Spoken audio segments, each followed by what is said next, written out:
Sir ಇದೊಂದು ಈಗ ಕಾಲ್ ಪಿಕ್ ಮಾಡಿದ್ದಾರೆ.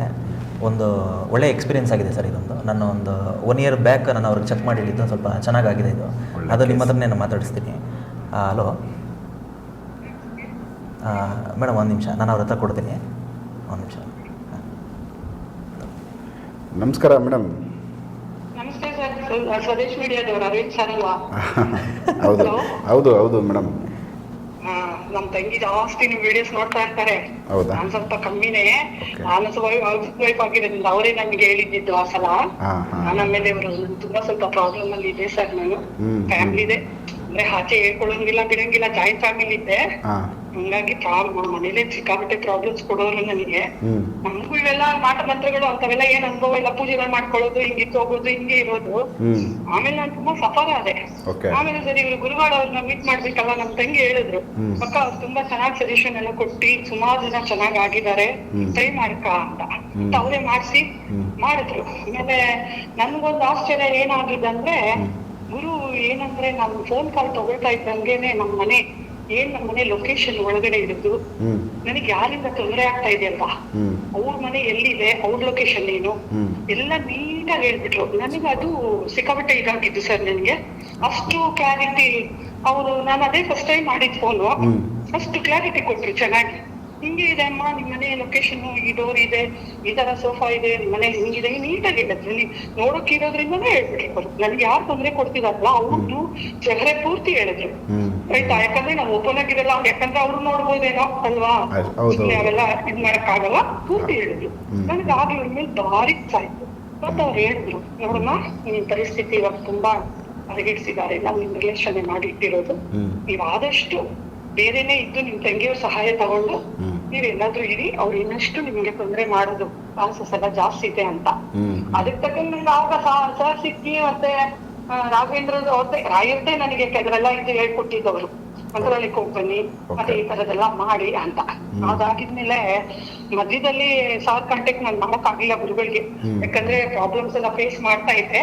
ಮತ್ತೆ ಅವ್ರು ಹೇಳಿದೆಲ್ಲ ಸತ್ಯ ಆಗಿತ್ತಲ್ಲ. ನಾನು ಆಮೇಲೆ ಅಲ್ಲಿ ಮನೆ ಬಿಟ್ಟು ಈಗ ನಾನು ಆಚೆ ಬಂದು ತಿರ್ಗಿ ರೀಸೆಂಟ್ ಆಗಿ ನೋಡೋಣ ಗುರುಗಳು ಸಿಗ್ತಾರೇನೋ. ಅವಾಗೆಲ್ಲ ಅವ್ರ ಮಧ್ಯವರ್ತಿಗಳು ಯಾರೋ ಇದ್ರು, ಅಷ್ಟು ನಮ್ ಗುರುಗಳ ಹತ್ರ ಮಾತಾಡ್ತಾ ಇದೀವಿ. ಅವ್ರು ಮಾತಾಡಕ್ ರೆಡಿ ಇರೋರು ಎಲ್ಲ ಹೇಳೋರು, ಇವ್ರ ಮಧ್ಯವರ್ತಿಗಳು ನಮ್ಗೆ ಅಷ್ಟು ಇಟ್ಕೊಡ್ತಿರ್ಲಿಲ್ಲ ಪಾಪ. ಅದಾಗಿದ್ಮೇಲೆ ಮೊನ್ನೆ ಕಾಂಟ್ಯಾಕ್ಟ್ ಮಾಡೋಣ ಇನ್ನೊಂದ್ಸಲ, ಗುರುಗಳಿಗೆ ಹೇಳೋಣ ನೀವ್ ಹೇಳಿದ್ದೆಲ್ಲ ನಮ್ಗೆ ಸ್ವಲ್ಪ ಅನುಕೂಲ ಆಗಿದೆ, ಮತ್ತಿನ್ನೇನೋ ಮಗದೆಲ್ಲ ಎಜುಕೇಶನ್ ಎಲ್ಲ ಸ್ವಲ್ಪ ಕೇಳೋದಿತ್ತು. ಪಿಕ್ ಮಾಡಿದ್ರು ಪಾಪ. ಪಿಕ್ ಮಾಡಿದ್ರು, ನನ್ಗೆ ಆಶ್ಚರ್ಯ ಆಗ್ಬಿಟ್ಟು. ಅವಾಗೆಲ್ಲ ಮಾಡುವಾಗ ಅವ್ರದ್ದು ಯಾವ್ದೋ ಮಧ್ಯವರ್ತಿಗಳು ಲೈನ್ ತಗೋಬೇಕು, ಅವ್ರು ಕಟ್ ಮಾಡ್ಬೇಕು, ಒಂದೇ ಕೇಳ್ಬೇಕು, ಎರಡೇ ಹೀಗೆ ಇಲ್ಲ. ಆರಾಮಾಗಿ ನೀವ್ ಎಷ್ಟೊತ್ತು ಕೇಳಿದ್ರೆ ಅಷ್ಟು ನೀಟಾಗಿ ಯಾರೋ ನಮ್ಮ ಮನೆ ಮಗನೇ, ನಮ್ಮ ತಮ್ಮನೇ, ನಮ್ಮ ಅಣ್ಣನೇ ಇರ್ಬೋದೇನೋ, ಮನೆಯವರೇ ಕುತ್ಕೊಂಡು ಇಷ್ಟು ಚೆನ್ನಾಗಿ ಮಾಡ್ತಾರಂತ ಅಷ್ಟು ಚೆನ್ನಾಗಿ ನಮ್ಗೆ ಎಲ್ಲ ಮಾಡ್ಕೊಟ್ಟಿದ್ದಾರೆ ಸರ್. ಏನ್ ತೊಂದರೆ ಇತ್ತು ಮೇಡಮ್ ಮನೆಯಲ್ಲಿ? ಮನೆಯಲ್ಲಿ ಏನ್ ಸಮಸ್ಯೆ ನಿಮ್ ಕಣ್ಣಿಗೆ ಕಾಣಿಸ್ತು? ಈ ಕಡೆ ಕ್ಲಾಸ್ ರೂಮ್ ಕಡೆ ಇದ್ದೀನಿ ಸರ್, ಹೊಸಕೋಟೆ ಬರುತ್ತೆ ಗೊತ್ತಾ? ಅಲ್ಲ ಗೊತ್ತಾಯ್ತು. ಅಲ್ಲ ಮನೆಯಲ್ಲಿ ಏನ್ ತೊಂದರೆ ಇತ್ತು? ಏನ್ ತೊಂದ್ರೆ ಅಂದ್ರೆ ಎಲ್ಲ ಚೆನ್ನಾಗೇ ಇದ್ವಿ, ಜಾಯಿಂಟ್ ಫ್ಯಾಮಿಲಿ. ಇದಕ್ಕಿದಂಗೆ 25 ವರ್ಷ ಕೆಳಗಡೆ ನಾನೇ ಎಲ್ಲ ನಿಂತ್ಕೊಂಡು ಮನೆ ಎಲ್ಲ ಕಟ್ಟಿದ್ದೆ. ಈಗ ಇದಕ್ಕಿದ್ದಂಗೆ ಮನೆ ಖಾಲಿ ಮಾಡ್ಕೊಂಡು ನೀನು ಹೋಗು, ಮನೆ ನಮ್ದು ನಮ್ಮ ಹೆಸರಲ್ಲಿ ಇದೆ, ಹಂಗೆ ಹಿಂಗೆ. ಅಲ್ಲೇ ಮನೇಲಿ ಇರೋರೇ ನಮ್ಗೆ ಮಾಟ ಮಂತ್ರಗಳು ಮಾಡೋದು, ಇಂಥವೆಲ್ಲ ಮಾಡ್ತಾ ಇದ್ರು. ನಮ್ಗೆ ಇದ್ರ ಬಗ್ಗೆ ಅರಿವೇ ಇರ್ಲಿಲ್ಲ. ಸುಮ್ನೆ ಸಂಕಷ್ಟಕ್ಕೆ ಸಿಕ್ಕಾಕೊಂಡಿದ್ದೀವಿ, ಯಾವ್ದೂನು ಇದಾಗ್ತಾ ಇಲ್ಲ, ಹಿಂಗೆಲ್ಲ ಆಗ್ತಾ ಇದೆ. ತುಂಬಾ ಹಿಂಸೆ ಆಗ್ಬಿಟ್ಟಿತ್ತು, ಮೆಂಟಲಿ ಟಾರ್ಚರ್ ಇತ್ತು ಸಿಕ್ಕಾಬಟ್ಟೆ, ಮೈಂಡ್ ಇದೆ ಇಲ್ಲ. ಸರಿ ಇವ್ರತ್ರ ಹೇಳಿದ್ರೆ ಮತ್ತೆ ಅವ್ರು ಹೇಳಿದ್ರು. ನನಗೆ ಡೌಟ್ ಇತ್ತು, ಇವರೇ ಎಲ್ಲಾ ರಿಲೇಷನ್ ಎಲ್ಲ ಒಳಗಡೆನೆ ಏನೋ ಮಾಡ್ತಾ ಇದ್ದಂತೆ, ಎಲ್ಲಾರು ಒಟ್ಟಿಗೆ ಒಳಗಡೆನೆ ಇದ್ದೀವಿ, ಒಳಗಿದ್ಕೊಂಡೆ ಈ ತರ ಕೆಲಸ ಮಾಡ್ತಾ ಇದ್ದಾರೆ. ಏಕಾಏಕಿ ಮನೆಯಿಂದ ಆಚೆ ಹೋಗು, ನಮ್ದು ಮನೆ ಹಂಗೆ ಹಿಂಗೆ ಸಿಕ್ಕಾಪಟ್ಟೆ ಟಾರ್ಚರ್ಗಳು. ತಾಯಿ ಬೇರೆ ತೀರೋಗಿದ್ರು, ಅದೆಲ್ಲ ಸುಮಾರು ಸಮಸ್ಯೆ ಮಾಡಾಕ್ಬಿಟ್ರು. ನಾವು ಗೆಸ್ ಮಾಡಿದ್ದೇ ಇಲ್ಲ ನಮ್ಗೆ ಈ ತರ ಮಾಡ್ಬೋದು ಇವರೆಲ್ಲ, ನನ್ನ ಏಕಾಏಕಿ ಮನೆಯಿಂದ ಹೋಗೋಕೆ ಹೇಳ್ತಿದಾರೆಲ್ಲ ಅಂತ. ಆಗ ಇವ್ರಿಗೆ ಕಾಂಟ್ಯಾಕ್ಟ್ ಮಾಡಿದಾಗ ಅವ್ರು ಹೇಳಿದ್ರು, ಇದೆಲ್ಲ ನಿಮ್ಮಲ್ಲೇ ಒಬ್ರದ್ದೆಲ್ಲ ಕೈ ಕೆಲ್ಸಗಳು ಈ ತರ ಎಲ್ಲ ಏನೋ ನಡೀತಾ ಇದೆ ಅಮ್ಮ, ಹಂಗಾಗಿ ನಿಮ್ಗೆ ಇಷ್ಟೊಂದು ತೊಂದ್ರೆ ನೀವು ಸಿಕ್ಕಾಕೊಂಡಿದ್ದೀರಾ ಅಂತ. ಆವಾಗ ನನ್ಗೆ ರಿಯಲೈಸ್ ಆಯ್ತು, ಯಾಕಂದ್ರೆ ಅವ್ರು ಹೇಳಿದ ತಕ್ಕಂಗೆ ಕೆಲವೆಲ್ಲ ಮನೇಲಿ ನಡೆದಿತ್ತು ಆಯ್ತಾ. ನಮ್ಗೆ ಹೇಳೋರು ಯಾರು ಇಲ್ಲ, ನಾವು ಆಚೆ ಎಲ್ಲಿ ಹೋಗಿ ಕೇಳೋದಾಗ್ಲಿ ಅಥವಾ ಈ ತರದೆಲ್ಲ ಹೋಗ್ತಾ ಇರ್ಲಿಲ್ಲ ಸರ್. ಯಾಕಂದ್ರೆ ಈಗ ನೀವೇ ನೋಡಿದಿರಲ್ಲ, ಸುಮ್ನೆ ದುಡ್ಡು ಕಿತ್ಕೊಳ್ತಾರೆ, ಆ ಜ್ಯೋತಿಷ ಈ ಜ್ಯೋತಿಷ, ಮತ್ತೆ ಭಯ ಹುಟ್ಟಿಸ್ಬಿಡ್ತಾರೆ, ಹಿಂಗ್ ಸತ್ತೋಗ್ತಾರೆ, ಹಿಂಗ್ ಆಗೋಗ್ಬಿಡುತ್ತೆ, ನಿಮ್ ಗಂಟೆ ಆಗೋಗುತ್ತೆ ಅಂತ. ಅಂತವೆಲ್ಲ ಏನ್ ಗುರುಗಳು ಅವ್ರು ಹೇಳಿದ್ಮೇಲೆ ಒಂದು ಕೌನ್ಸಿಲಿಂಗ್ ತರ ನೀಟಾಗಿ ಹೇಳಿದ್ರು, ಹಿಂಗ್ ಮಾಡ್ಕೊಡ್ರಿ ಅಮ್ಮ, ಹಿಂಗ್ ಮಾಡ್ಕೊಡ್ರಿ ಅಮ್ಮ ಅಂತ. ಮತ್ತೆ ಇವಾಗ ಆರಾಮಾಗಿದ್ದೀನಿ, ಈಗ ಮತ್ತೆ ಮಗಳ ಎಜುಕೇಶನ್ ಎಲ್ಲ ಏನೋ ಕೇಳೋದಿತ್ತು, ಮಗಳು ಓದ್ತಾ ಇದ್ದಾಳೆ ಅಂತ ಮೊನ್ನೆ ಮಾಡಿದ್ರೆ ಪಾಪ ಪಿಕ್ ಮಾಡಿ ನೀಟಾಗಿ ಎಲ್ಲ ಸಜೆಷನ್ ಇದ್ ಮಾಡಿದ್ರು ಸರ್. ನಾವು ಏನೋ ದುಡ್ಡು ಎಲ್ಲ ತುಂಬಾ ಕೊಟ್ಟು ಕೇಳಿಸ್ತಿದ್ದಾಗ್ಲಿ ಬೇರೆಯವ್ರ ತರ ಹೇಳಿದ್ದೆಲ್ಲ ಮಾಡಿಸಿರ್ಲಿಲ್ಲ. ಅದಕ್ಕೆ ತಕ್ಕಂಗೆ ಇವ್ರು ನಮ್ ಗುರುಗಳು ಸಿಕ್ಕಿ ಇಂಥದ್ದೇ ಹಿಂಗ್ ಮಾಡ್ಕೊಡಿ ಅಮ್ಮ ಸಾಕು, ಜಪ ತಪ ಹಿಂಗೆ ಪೂಜೆ ತಾಯಿಯ ದೇವಸ್ಥಾನಕ್ಕೆ ಹೋಗಿ ಬನ್ನಿ ಹಿಂಗೆಲ್ಲ ಕರೆಕ್ಟ್ ಆಗಿ ಎಲ್ಲ ಅದೆಲ್ಲ ನಾವು ಮಾಡ್ತಾ ಇದ್ದೀವಿ. ನನಗೆ ಎಲ್ಲ ಅವ್ರು ಹೇಳಿದ್ದು ಕರೆಕ್ಟ್, ಮತ್ತೆ ನನಗೆ ಅದರಿಂದ ಅನುಕೂಲ ಆಗ್ತಾ ಇದೆ. ಓಕೆ. ಸೊ ಮೇನ್ ಸಮಸ್ಯೆ ನಿಮಗೆ ನಿಮ್ಮ ಮನೆಯಲ್ಲಿರೋರೇನೆ ನಿಮ್ಮ ಮೇಲೆ ಒಂದು ಬ್ಲ್ಯಾಕ್ ಮ್ಯಾಜಿಕ್, ನೀವು ಮನೆ ಬಿಟ್ಟು ಆಚೆ ಹೋಗ್ಬೇಕು ಅಂತ ಮಾಡ್ತಾ ಇದ್ರಾ? ಆಚೆಗೂ ಹೋಗ್ಬೇಕು, ಮತ್ತೆ ಈ ಮಾಟ ಮಂತ್ರಗಳು ಮಾಡೋದು, ಇವೆಲ್ಲ ಜಗಳಗಳು ಚೆನ್ನಾಗಿದ್ದಾರೆ. ಸುಮ್ನೆ ಜಗಳಗಳು, ಆಚೆ ಹೋಗೋದು, ಟಾರ್ಚರ್ ಮಾಡೋದು, ಏನೇನು ಸಮಸ್ಯೆಗಳು ಹೇಳ್ಕೊಳಕ್ಕೆ ಆಗ್ತಿರ್ಲಿಲ್ಲ. ಈಗ ಹೆಂಗ್ ಬರ್ತಾ ಇದೆ, ಇದು ಏನಕ್ಕೆ ಆಗ್ತಾ ಇದೆ ಅನ್ನೋದು ಏನೇನು ಗೊತ್ತಾಗ್ತಿಲ್ಲ, ತಲೆ ಬಿಡಾನೇ ಅರ್ಥ ಆಗ್ತಿರ್ಲಿಲ್ಲ. ಈಗ ಚೆನ್ನಾಗಿದ್ದವ್ರೆ ನಮ್ಗೆ ಉಲ್ಟಾ ಹೊಡಿತಾ ಇರೋದು, ನಮ್ಮ ಮಾತುಗಳು ಬಿಟ್ಬಿಡೋದು. ನಾವು ಸಾಕಿದ್ದವ್ರೆ ಮಕ್ಳೇ, ಅಣ್ಣ ತಮ್ಮದಿರ ಅಕ್ಕಂಗೆ ಮಕ್ಳೇ, ನೀನ್ ಯಾರೋ ವಾಚ್ಗಳು ಹೋಗು ಅಂತ ಕಳ್ಸೋದು, ಇದೆಲ್ಲ ಮಾಡಕ್ಕೆ ಏನೇನು ಮಾಡ್ತಾ ಇದ್ರು. ಕೆಲವೆಲ್ಲ ಸಮಸ್ಯೆಗಳು, ಪ್ರಾಬ್ಲಮ್ಗಳು ನನಗೆ ಬೇಕಾದಷ್ಟು ಕೊಟ್ರು. ಅದು ನನ್ಗೆ ಯಾರ ಹತ್ರ ಹೋಗಿ ಕೇಳ್ಬೇಕು, ಏನ್ ಮಾಡ್ಬೇಕು, ಏನು. ಈಗ ಗುರುವರ ಕಡೆಯಿಂದ ಅದು ಪರಿಹಾರ ಆದ್ಮೇಲೆ ಈಗ ಸೊ ಎಲ್ಲ ಕಂಫರ್ಟಬಲ್ ಇದಾರ, ಎಲ್ಲ ಆರಾಮಾಗಿದ್ದಾರೆ? ಯಾವ ತರ ಇದ್ದಾರೆ ಈಗ? ನಾನು ಸ್ವಂತ ಮನೆಗೆ ಬಂದಿದ್ದೀನಿ. ನೀವು ಅಲ್ಲಿಂದ ಹೊರಗಡೆ ಬಂದ್ಬಿಟ್ಟಿರಿ?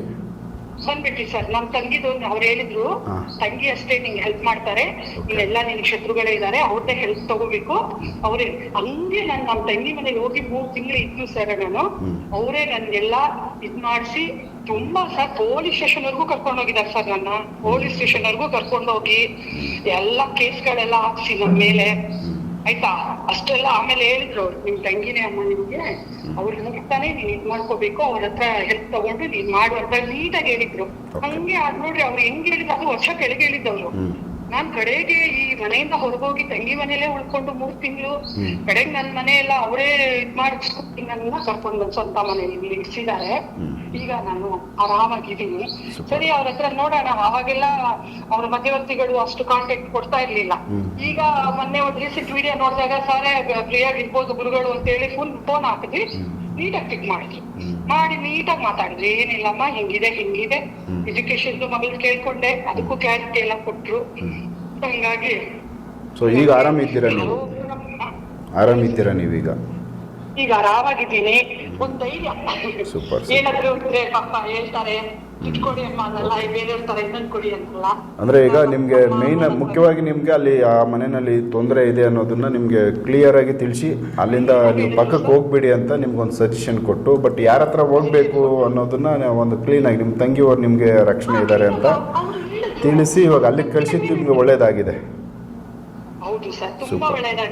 ಒಳ್ಳೇದಾಯ್ತು ನಿಮ್ಮ ಜೊತೆ ಮಾತಾಡಿ ಮೇಡಮ್, ಒಳ್ಳೇದಾಯ್ತು. ತುಂಬ ಒಂದು ಅನುಭವ ನಮ್ಮ ಜೊತೆ ಶೇರ್ ಮಾಡ್ಕೊಂಡ್ರಿ. ಸೊ ಇದು ಒಂದಷ್ಟು ಜನಕ್ಕೆ ಸಪೋರ್ಟ್ ಆಗ್ಬೋದು ನಿಮ್ಮ ಮಾತುಗಳು. ಸೊ ಇನ್ಮೇಲೆ ಅಟ್ಲೀಸ್ಟ್ ಯಾವುದು ತೊಂದರೆ ಇಲ್ಲದಾಗ ಆರಾಮಾಗಿ ನೀವು ನಿಮ್ಮ ಜೀವನ ಇರಲಿ ಅಂತ ನಾವು ಕೇಳ್ಕೊತೀವಿ. ನಮಸ್ಕಾರ ಮೇಡಮ್. ಹಾಂ ಹೇಳಿ ಗುರುವರೇ, ಯಾವ ಥರ ತೊಂದರೆ ಇವ್ರಿಗೆ ಮಾಡಿ? ಇದು ಒಂದು ವರ್ಷ ಹತ್ತಿರ ಆಗೋಗಿತ್ತು ಸರ್. ಇದು ಅವ್ರ ಮನೇಲೇ ಇರೋರನ್ನೇ, ಜೊತೆಗಿದ್ದವರನ್ನೇ, ಇವ್ರು ಕಟ್ಟಿದ ಬಿಲ್ಡಿಂಗಿಗೆ ಇವ್ರ ಮೇಲೆ ಆಡಳಿತ ಸಾಧಿಸೋಕ್ಕೆ ಸ್ಟಾರ್ಟ್ ಮಾಡಿದ್ರು. ಆಮೇಲೆ ಇವ್ರು ಅಲ್ಲಿಂದ ಹೊರಗಡೆ ಬರಬೇಕಾಗಿತ್ತು, ಹೊರಗಡೆ ಬರೋಂಥ ಪರಿಸ್ಥಿತಿನೂ ಬಂದುಬಿಡ್ತು. ಅಲ್ಲಿ ಇರುವಾಗಲೇ ನಾನು ಕಾಲ್ ಮಾಡಿದ್ರು, ಇವ್ರ ತಂಗಿ ಕಡೆಯಿಂದ ಇವ್ರ ಹತ್ರ ನಾನು ಮಾತಾಡಿದ್ದು. ಇವ್ರ ತಂಗಿ ಕಾಂಟ್ಯಾಕ್ಟ್ ಮಾಡಿದ್ರು, ಆಮೇಲೆ ಇವ್ರ ಹತ್ರ ನಾನು ಮಾತಾಡಿದೆ ನೇರವಾಗಿ. ಆವತ್ತು ನಾನು ಹೇಳಿದ್ದೆ, ಇವತ್ತಲ್ಲ ಇವನ್ನೊಂದು ವರ್ಷ ಅಲ್ಲ, ಇನ್ನೊಂದು 10 ವರ್ಷ ಬಿಟ್ಕೊಂಡಾದ್ರೂ ನಾನು ಹೇಳ್ತೀನಿ ನಿಮಗೆ, ಕರೆಕ್ಟಾಗಿ ನಿಮ್ಮ ತಂಗಿ ಎಷ್ಟೇ ಬಿಟ್ಟರೆ ಇನ್ಯಾರೂ ಕೈ ಹಿಡಿಲ್ಲ ನಿಮಗೆ. ಅವರೇ ನಿಮಗೆ ಮನೆ ಮಾಡಿಕೊಟ್ಟು, ಅವರೇ ನಿಮ್ಮ ಜೊತೆಗೆ ಇಟ್ಕೊಂಡು, ಅವರೇ ನಿಮಗೆ ಸಾಥ್ ಕೊಟ್ಟು, ಅವರೇ ನಿಮಗೆ ಚೆನ್ನಾಗಿ ನೋಡ್ಕೊಳಕ್ಕಾಗೋದು ಮುಂದಕ್ಕೆ. ಇನ್ಯಾರು ನಿಮ್ಗೆ ಆ ರೇಂಜ್ಗೆಲ್ಲ ಸಾಥ್ ಕೊಡೋಕ್ಕಾಗೋದೇ ಇಲ್ಲ ಇನ್ಯಾರು ಅಂತ. ಇವತ್ತಷ್ಟೇ ಅಕ್ಕ ತಂಗಿ ಇಬ್ಬರು ಸಾಕತ್ತಾಗಿದ್ದಾರೆ. ಅವ್ರ ತಂಗಿನೇ ನಾನು ಹೇಳ್ದಂಗೆ ಹಂಗೆ ಆಯಿತು. 1 ವರ್ಷದಿಂದ ಏನು ಹೇಳಿದ್ರಲ್ಲ ಅದು ಅವರು ಖುಷಿಯಾಗಿದ್ದು. 1 ವರ್ಷದಿಂದ ನೀವೇನು ಹೇಳಿದ್ರಲ್ಲ ಅದು ನಿಜ ಆಯ್ತಲ್ಲ ಇಲ್ಲಿ, ನನಗೆ ಅದು ಖುಷಿ ತಂದು ಕೊಟ್ಟಿರೋದು. ಇವಾಗ ನೀವು ಅವತ್ತೇನು ಹೇಳಿದ್ದು ಅದು ಇವತ್ತು ಹಂಗೆ ನಡೆದಿದೆ. ನಮ್ಮ ತಂಗಿನೇ ನನ್ನ ಕಾಪಾಡ್ಕೊಂಡಿದ್ದು, ನನ್ನನ್ನು ಉಳಿಸ್ಕೊಂಡಿದ್ದು, ನನಗೆ ಸಪೋರ್ಟ್ ಕೊಡ್ತಿರೋದು ಅಂತ. ಅದಾದಮೇಲೆ ಇನ್ನು ಕೆಲವೊಂದು ಸಪೋರ್ಟ್ಗಳು ಕೊಟ್ಟಿದ್ದೀನಿ, ಅದು ಮಾಡ್ಕೊಂಡು ಹೋಗ್ತಿದ್ದಾರೆ ಅವರು. ಇವತ್ತಿಗೂ ನೆನೆಸ್ಕೊಂತಾರೆ ಸರ್, ನೀವೊಂಥರ ತಮ್ಮ ನನಗೆ ಅಂತ ಅವರಿಬ್ಬರು. ಒಳ್ಳೇದಾಯಿತು. ಬಟ್ ಇಲ್ಲಾಂದರೆ ಅವ್ರಿಗೆ ಮಾಡಿಸ್ತಾ ಇದ್ರೆ ಹೆಚ್ಚು ಕಮ್ಮಿ ಆಗಬೇಕು ಮಾಡ್ತಾ ಇದ್ದೀನಿ ಸರ್. ಅದು ಹೊರಗಡೆ ಪ್ರಾಣಕ್ಕೆ ತೊಂದರೆ ಆಗಬೇಕು ಅಂತನಾ ಏನು? ಆಸ್ತಿ ತೊಗೊಳ್ಳೋಣ ಅಂತ, ಅವರಿಂದ ಆಸ್ತಿ ಕಸ್ಕೊಂಡ್ಬಿಡೋಣ, ಮನೆ ಅವ್ರಿಗೆ ಹಾಕೋಣ ಅಂತ ಹೇಳ್ಬಿಟ್ಟು ಮನೆ ಮೇಲೆನೆ ಕಣ್ಣು ಹಾಕಿದ್ದು. ಮನೆ ಬಂದು ಸೊ ಇವ್ರ ವಶಕ್ಕೆ ಬರಲಿ ಅಂತ. ಹೌದು. ಯಾರು ಅವ್ರ ಜೊತೆಲಿದ್ದವ್ರು ಹೇಳ್ಬೋದಾ? ಜೊತೆಗಿದ್ದವ್ರು ಬಂದು ಫ್ಯಾಮಿಲಿನೇ ಸರ್, ಅವರು ಕುಟುಂಬನ. ಕುಟುಂಬನೇ ಜೊತೆಗಿದ್ದವ್ರು, ಕಷ್ಟದಲ್ಲಿದ್ದವರು. ಅವ್ರ ಕೈ ಹಿಡಿದು ಇವ್ರು ಸಾಥ್ ಕೊಟ್ಬಿಟ್ಟು ಇವ್ರು ಮನೆ ಕಟ್ಟಿದ್ರು. ಕೊನೆಗೆ ಅವ್ರಿಗೆ ಮನೆ ಮೇಲೆ ಕಣ್ಣು ಬಿತ್ತು. ಇವರೊಬ್ಬರೇ ನಿಂತ್ಕೊಂಡು ಏನೂ ಮಾಡೋಕ್ಕಾಗ್ದಿರೋ ಪರಿಸ್ಥಿತಿ, ಇವ್ರನ್ನ ಮನೆಯಿಂದ ಹೊರಗೆ ಹಾಕಿದ್ರು. ಮನೆ ಕಳ್ಕೊಂಡ್ರು. ಇವತ್ತಿಗೂ ಫೈಟ್ ಮಾಡ್ತಾರೆ ಮನೆಗೋಸ್ಕರ. ಈಗ ಮನೆಗೆ ಓದಾಡ್ತಾ ಇರ್ತೀರಿ, ಮನೆಗೋಸ್ಕರ ಫೈಟ್ ಮಾಡ್ತಾ ಇದ್ದಾರೆ. ಬಟ್ ಇವ್ರಿಗೆ ಏನಂತಂದರೆ, ಇವರು ನಾನು ಹೇಳಿದಾಗ ಅವ್ರ ತಂಗಿ ಕೈ ಹಿಡಿದ್ರು. ಅವ್ರ ತಂಗಿ ಜೊತೆ ಈಗ ಚೆನ್ನಾಗಿದ್ದಾರೆ. ಇನ್ನೊಂದೇನಂತಂದರೆ ಸರ್, ಹೆಣ್ಣು ಅಂತ ಬಂದಾಗ ಒಂದೊಂದು ಸತಿ ನನಗೆ ಅನ್ಸ್ಬಿಡೋದು, ನನಗೆ ಫ್ಯಾಮಿಲಿಗಿನ್ನ ಜಾಸ್ತಿ, ನನಗೆ ಹೊರಗಡೆನೇ ಜಾಸ್ತಿ, ಹೆಂಗಸರುಗಳು ಜಾಸ್ತಿ, ನನಗೆ ತುಂಬ ಆಶೀರ್ವಾದ ಮಾಡೋದು ಜಾಸ್ತಿ. ನಾನು ಅನ್ಕೊತೀನಿ ಸರ್, ನನ್ನ ತಾಯಿ, ನನ್ನ ತಂದೆ, ನನ್ನ ತಾಯಿ ಮತ್ತು ನಮ್ಮ ಅಕ್ಕ ಆಗಿರ್ಬೋದು, ತಂಗಿರಾಗಿರ್ಬೋದು, ಇವರೆಲ್ಲ ನಮ್ಮ ಒಡಹುಟ್ಟಿದವರೇ ಆಗಿರಬೇಕು ಅಂತೇನಿಲ್ಲ. ಅಕ್ಕ ತಂಗಿ ಅಥವಾ ತಾಯಿ ಅಂತ ಸಂಬಂಧ ಬರೋದು. ಹೊರಗಡೆಯಿಂದ ಹೆಣ್ಣು ಅಂತ ನಾವು ತೊಗೊಂಡಾಗ ಏನಾಗುತ್ತೆ, ಒಂದು ಹೆಣ್ಣಿನ ರೂಪನೇ ಶಕ್ತಿ, ಆದಿಶಕ್ತಿ ಅವಳೇನೇ. ಹೆಣ್ಣೆ ಒಂದು ಆದಿಶಕ್ತಿ. ಅವ್ರಿಗೆ ನಾವು ನೋಯಿಸಬಾರ್ದು, ಅವ್ರಿಗೆ ನಾವು ಕಣ್ಣೀರು ಹಾಕ್ಬಾರ್ದು, ಅವ್ರಿಗೆ ನಾವು ಮೋಸ ಮಾಡಬಾರ್ದು ಅಂತ ಆ ಒಂದು ಉದ್ದೇಶಕ್ಕೋಸ್ಕರ ಯಾರಾದರೂ ಈ ಥರ ಫೋನ್ ಮಾಡಿದಾಗ ಅವ್ರಿಗೆ ನನ್ನ ಕೈಲಿ ಆದಷ್ಟು ಮಾಡ್ತೀನಿ. ಸೊ ಈಗ ಅವ್ರಿಗೆ ಆ ಮನೆ ಸಿಗುತ್ತಾ ವಾಪಸ್ಸು? ಸಿಗುವಂಥ ಸಾಧ್ಯತೆಗಳಿದ್ದಾವೆ ಸರ್, ಇದ್ದಾವೆ, ಸಿಗುತ್ತೆ. ಅದು ನಾನೇ ಕೊಡಿಸ್ತೀನಿ ಅಂತ ಹೇಳಿದ್ದೀನಿ. ಹೌದಾ? ಓಕೆ.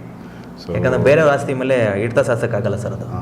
ಅದಕ್ಕೆ ನಾನು ಮುಂದಕ್ಕೆ ನನ್ನ ಕೈಲಿ ಆದಷ್ಟು ನಾನು ಸಪೋರ್ಟ್ ಮಾಡ್ತೀನಿ. ನೋಡೋಣ, ನಿಮ್ಮ ಕೈಲಿ ಬರಬೇಕದು. ಪೇಪರ್ಗಳು ಬಂದು ಇವ್ರ ಹೆಸರಲ್ಲಿ ಇವ್ರ ಹತ್ರನೇ ಇದೆ ಸರ್, ಎಲ್ಲ ಇವ್ರ ಹತ್ರ ಇದೆ. ಬಟ್ ನಾವು ಸ್ಟೇ ಮಾಡ್ತಿದ್ರು ಅಷ್ಟೇ ಅಲ್ಲಿ. ಹೌದಾ? ಕೋರ್ಟಲ್ಲಿದೆ. ಹೌದು.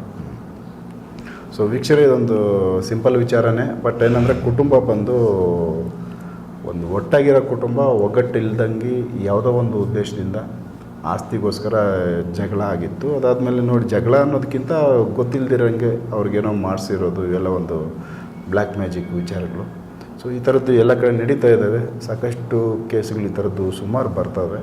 ಅದರಲ್ಲಿ ಇದು ಒಂದು ಅಂತ ನಾವು ಹೇಳ್ಬೋದು. ಕುಟುಂಬದವರೇ ಆಸ್ತಿಗೋಸ್ಕರ ಕುಟುಂಬದಲ್ಲಿರೋರನ್ನೇ ಆಚೆ ಹಾಕೋ ಒಂದಷ್ಟು ವಿಚಾರಗಳನ್ನ ನಿಮ್ಮ ಗಮನಕ್ಕೆ ತೊಗೊಂಬಂದಿದ್ದೀವಿ. ಇದು ಸಾಕ್ಷಿ ಸಮೇತ ಐತೆ. ಸೊ ನೆಕ್ಸ್ಟ್ ಇನ್ನೂ ಬೇರೆ ವಿಚಾರಗಳು ಗುರುವ್ರ ಜೊತೆ ಮಾತಾಡ್ತೀವಿ. ಸೊ ಎಪಿಸೋಡ್ ನೋಡ್ತಾ ಹೋಗಿ. ನಮಸ್ಕಾರ.